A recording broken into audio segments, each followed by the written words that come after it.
открываю, я там, видимо, что-то пропустила, какое-то сообщение.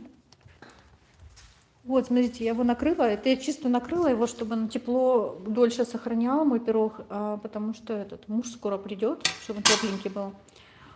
У него очень много яблок внутри, то есть целый слой такой, знаете, между тестом много. И второе яблоко я вот с корицей сделала. Кстати, вот смотрите, он уже немножко у меня подостыл. Можно теперь насыпать сахарной пудры на него. Я сахарную пудру не насыпаю сразу, потому что она тает тогда. А вот сейчас уже можно.